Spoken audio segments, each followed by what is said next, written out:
Boa tarde, vida! Aos filhos dos nossos filhos, aos amigos dos nossos amigos. Com vocês, no Nem Tudo é Só Política, Raul Alfredo no comando. E com Deus, vamos todas as tardes, todas as manhãs, todas as noites, porque só Ele salva. Quando você estiver no apuros, na turbulação, aí, tribulação na vida, pegue na mão dele e vá, porque só Ele salva.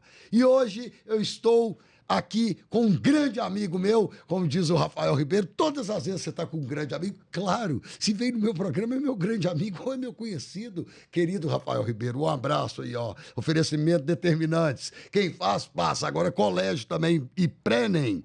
Hoje eu estou com nada mais, nada menos do que meu amigo de muitos anos de juventude, de parceria, de que vocês imaginarem assim, de tudo de bom, Vitor Lucchesi. Boa tarde, Vitor Lucchesi. Boa tarde, Raul. Prazer estar aqui com você. Viu? Prazer todo meu estar aqui com um amigo e grande professor de política aí durante esses anos, né? Uma frase sua, Raul, que eu comento com todo mundo dentro do seio da política, né? Até meus próprios pais mesmo, já falei com eles. Quando eu tinha mais ou menos ali uns 17 anos, 18 anos na juventude, você falou comigo o seguinte: o primeiro inimigo está aqui dentro do partido. Eu nunca esqueci isso, porque eu entrei lá achando que o partido era cheio de gente boa, que queria o bem de todo mundo. O nome já diz, é partido, né, Vitor Não Lucchesi? É unido, né? É partido. Claro, é partido. Vitor Lucchesi foi o alvorecer de várias meninas da nossa época da juventude. Não era um Dom Juan de Marco, mas era o alvorecer de várias meninas. Galanzão na época dele e tudo. Continua galã. Mas é claro que a idade vai chegando e nós todos vamos perdendo aquele brilho, né, da juventude, né? Não que a maturidade não seja, né? Como se diz, vinho cada dia melhor, né? Quando se passar do ano. Vitor, é um prazer estar aqui com você, querida. Aqui é diferente de tudo, como eu sempre falo. Aqui é um bate-papo, como se estivesse na sua casa, como se a gente estivesse lá no partido, normal. Aqui você pode falar o que você pensa, o que você quiser. Aqui não tem nenhuma censura.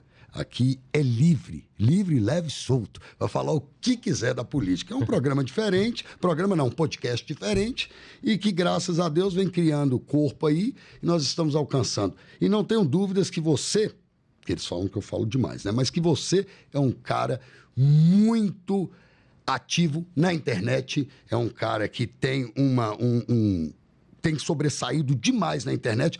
O Vitor Lucchesi vem com 3.000 votos nesta eleição, ficando como suplente do Partido Liberal. Ele vai contar um pouco disso para nós aqui. Mas antes de você entrar um pouco disso, dos seus votos, que você vai chegar lá, eu queria que você falasse um pouco da sua infância, o Lucchesi. Como foi, o seu entender, para saber da onde que saiu? O Vitor, ele é advogado formado pela Universidade Federal do Estado de Minas Gerais, que tanto admiro, e tem o currículo dele é vasto. Ele vai falar aqui, quem vai falar com vocês é ele. É todo o seu microfone. Ô, Vitor, porque eles falam que eu falo demais. E falo mesmo, e tem que falar mesmo. O comunicador tem que comunicar, né, Raul? É claro, senão eu tô fodido. Mas é interessante falar da infância, no meu caso, porque eu já era, assim, admirador da política desde criança mesmo. Eu me lembro mais ou menos da eleição de 2002, eu tinha 8 anos, era criança.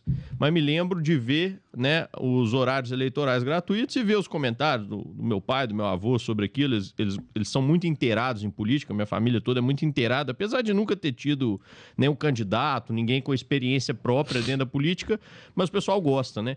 Então, desde de criança, eu estou acostumado a ouvir esse assunto lá dentro de casa. E gostava de assistir os horários eleitorais para ver aqueles candidatos pitorescos, né? Aqueles candidatos a vereador, candidatos a deputado estadual, que normalmente são candidatos, né, histriônicos, que aparecem na televisão falando bobagem ou fantasiado, né? Eu gostava muito de ver aquele tipo de personagem ali e entender por que ele queria entrar no jogo político, o que motivava aquelas pessoas, né?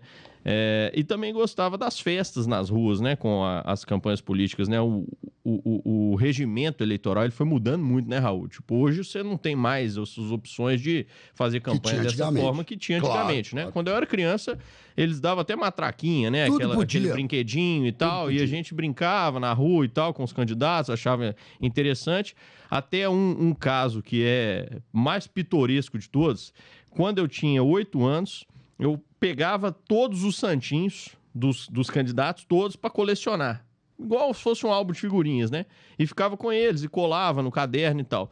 Aí um dia, na eleição, tinha um cidadão lá, não sei se ele estava fazendo boca de urna ou alguma coisa, e eu passei por ele e vi um santinho diferente. Eu passei de carro.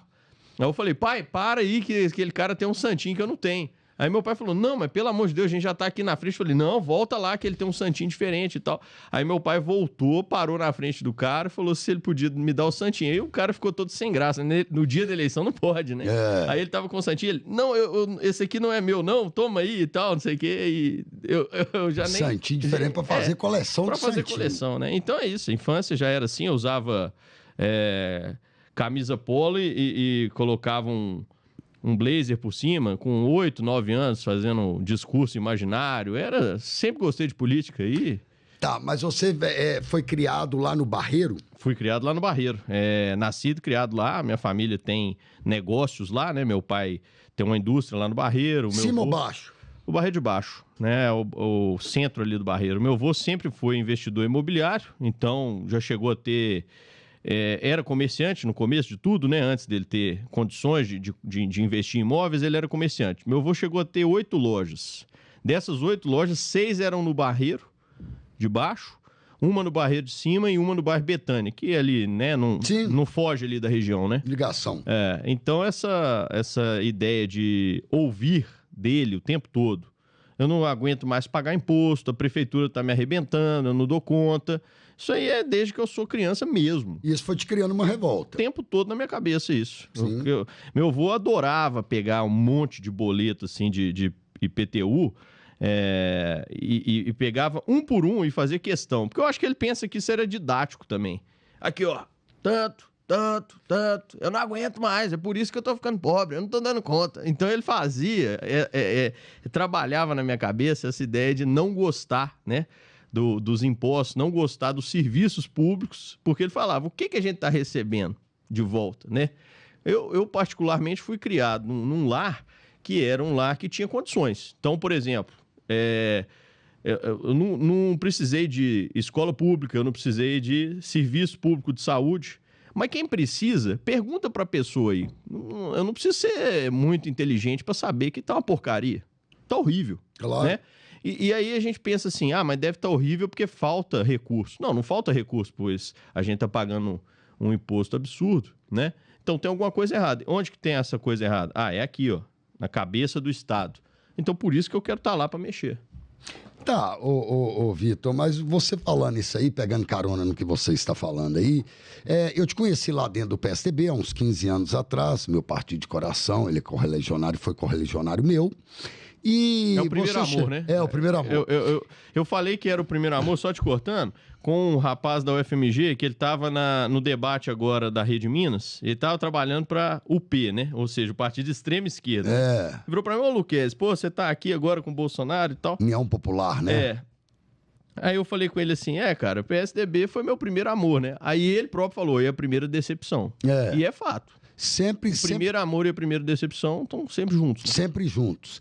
Agora, eu lembro de você chegando lá, um meninão, como eu disse aqui, o Alvorecer, todo bem vestido, tudo, mas eu sempre reparei uma coisa, todo engomadinho, mas eu sempre reparei uma coisa, você sempre foi muito humilde e sempre muito solícito para quem precisava de você. Então você está de parabéns que a sua criação foi muito boa. Obrigado. Porque geralmente as pessoas que já são mais engomadinhas, eles tendem mais a não dar muita bola. para aquele povão, vamos dizer assim, que tinha no PSDB também. Era uma mistura, mesclado tudo ali. Verdade. Tinha gente de alto nível, como tinha gente também da periferia.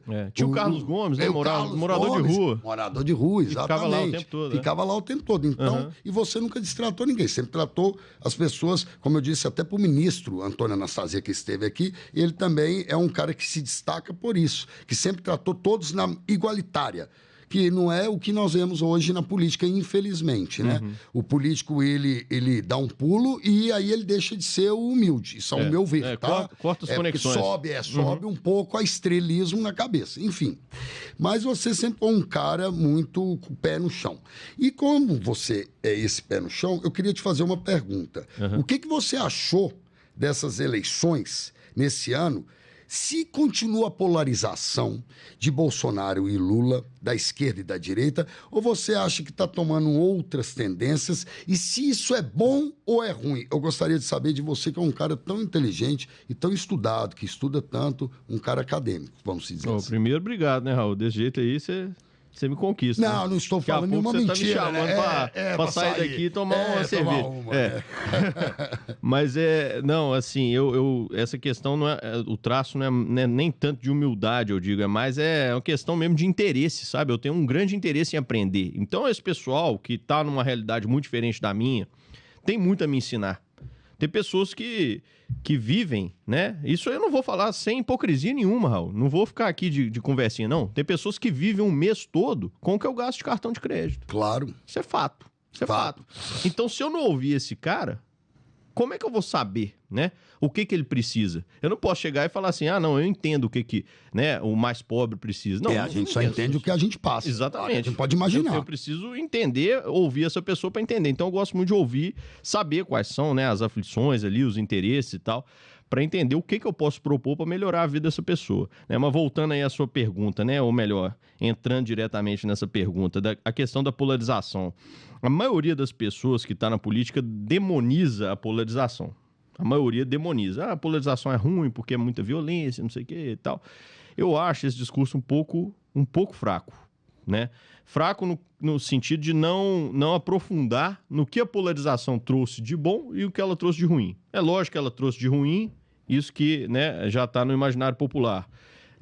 As famílias, às vezes, se dividem, porque alguns têm uns pensamentos diferentes, aí começa a ficar difícil a convivência. Então, essa parte ruim, né, de aumentar as distâncias entre as pessoas. Beleza, parte ruim. Mas a parte boa é que ela traz um envolvimento muito maior das pessoas para a política.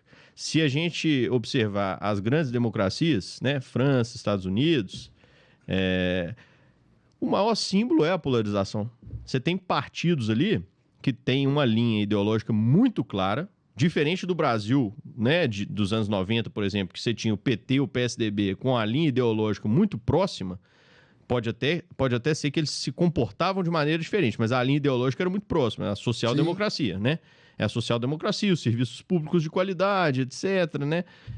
Reduzir as desigualdades, combater a miséria, tudo muito próximo do que está o texto constitucional. Beleza.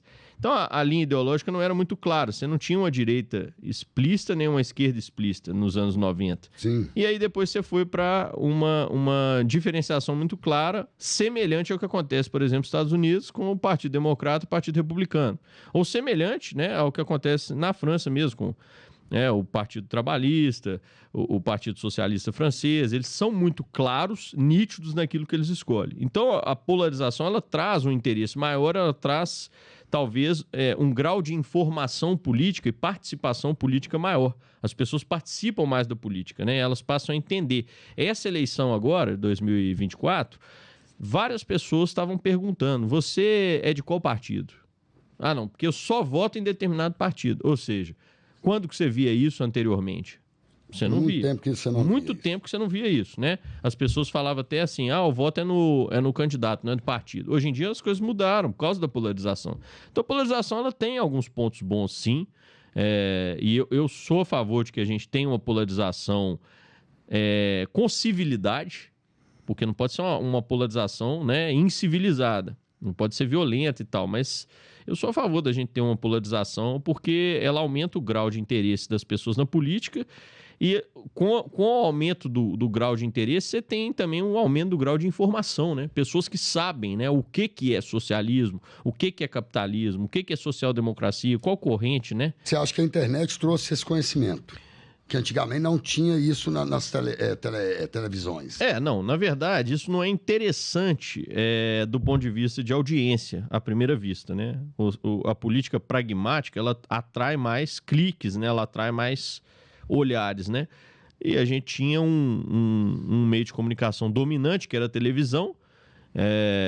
Certamente você tinha isso na sua casa, a hora da televisão. Claro, que sentava você e sua família para assistir a televisão. Claro, beleza. Lógico.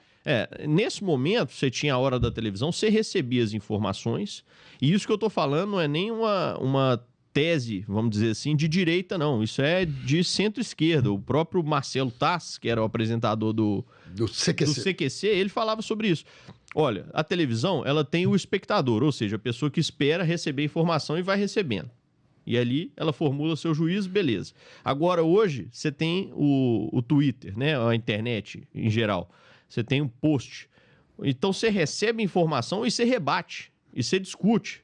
Não, o cara é o dono de uma página de 1 milhão de seguidores e eu tenho 10 seguidores. Tá, mas você pode comentar no post dele e falar, não concordo por causa disso.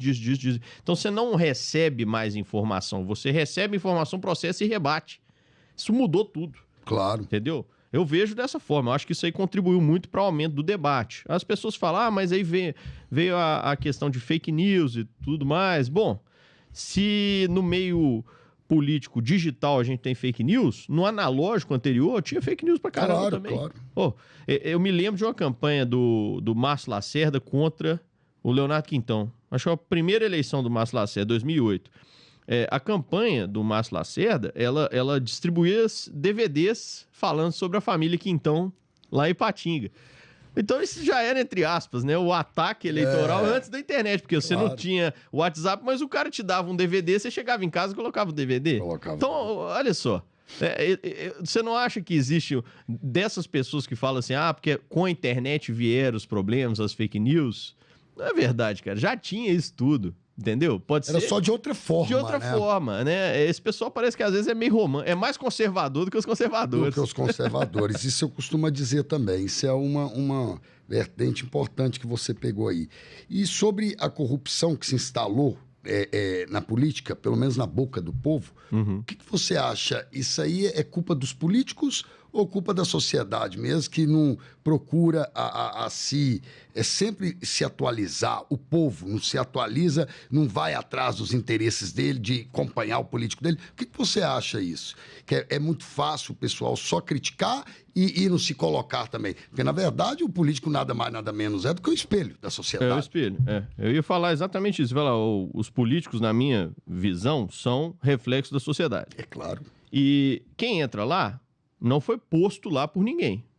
Foi eleito com o voto da população. Então, se um determinado fulano está roubando e as pessoas estão votando, no mínimo a população é condizente com isso. Você concorda comigo?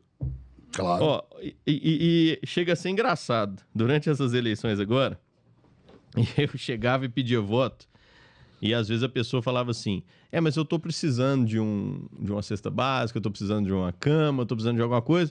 Isso aí já não é a corrupção do próprio eleitor? O eleitor está corrompendo o próprio voto dele? O eleitor dizendo assim, eu abro mão do meu direito de cidadão de escolher por uma coisa banal, igual uma cesta básica, né? Eu passei por isso. Pessoas vêm oferecendo coisas e tal, né? Oferecendo voto, oferecendo ajuda política em troca de qualquer coisa que você imaginar. E outra coisa interessante, que é nessa mesma linha, que é a corrupção express, né? Vamos dizer assim, o express não, né? A personalité, né? A corrupção personalité. Que aí o cara troca o voto dele não por uma cesta básica, uma cama, um colchão, alguma coisa assim, mas ele troca o voto, por exemplo, pro emprego para uma pessoa. Eu cheguei a pedir votos para pessoas assim relevantes na sociedade local mesmo, né? No bairro.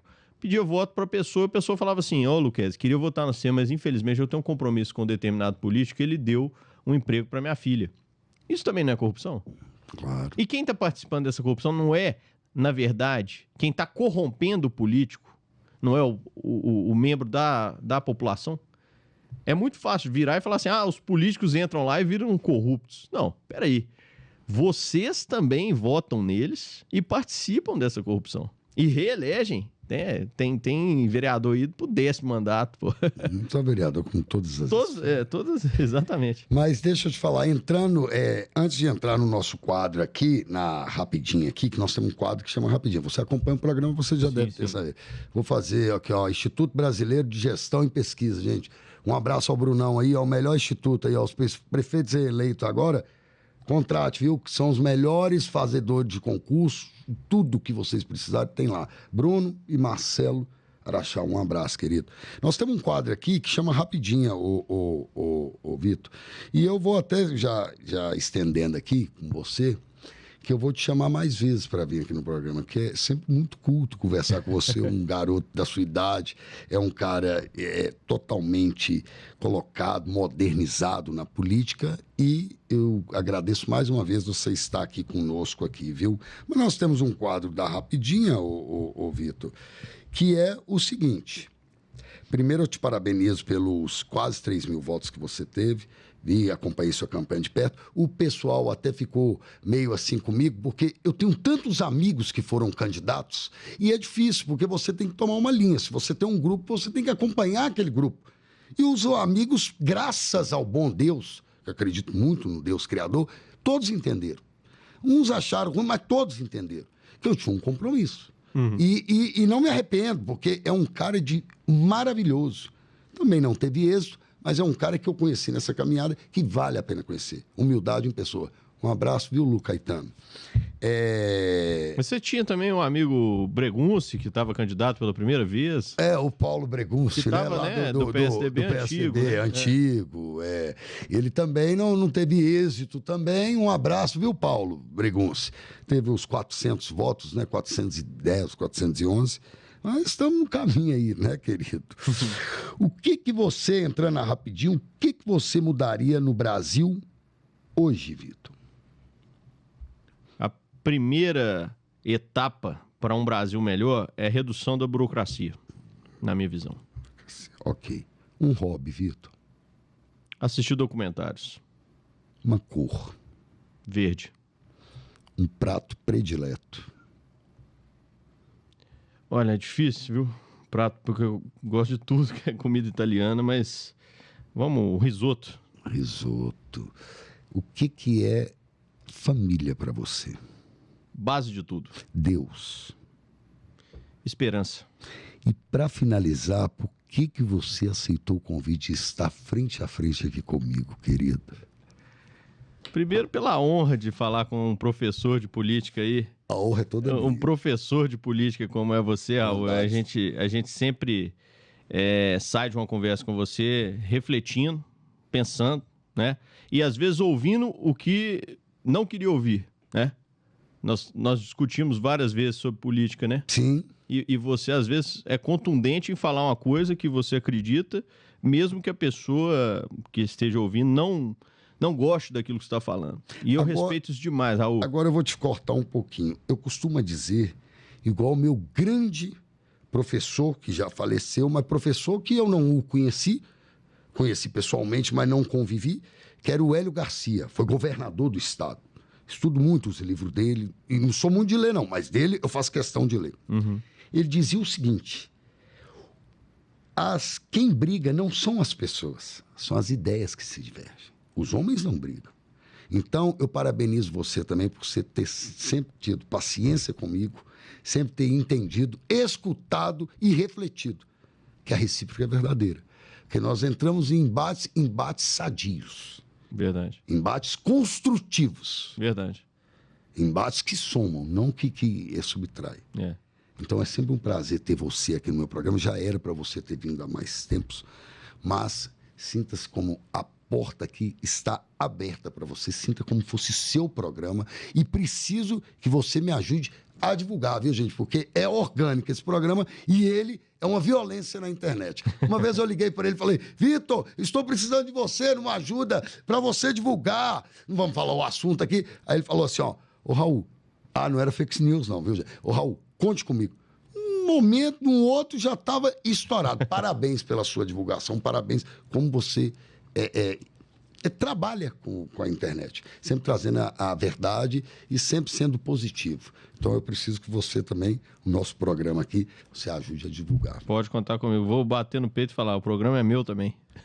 Pode falar isso, querido. Foi um prazer te entrevistar, viu? Volte sempre, viu, Vitor? Obrigado, Raul. Obrigado pelas portas abertas aí. Conta comigo sempre. E você usou a melhor palavra possível aí, construtivo, né? O nosso diálogo, nosso debate é sempre construtivo. Isso que é o que mais importa. Se a gente entra numa conversa e sai dela menor do que entrou, essa conversa não serviu para nada, né? Então a gente sempre vem aqui, diverge, como você falou, as ideias divergem, mas a gente sai maior, né?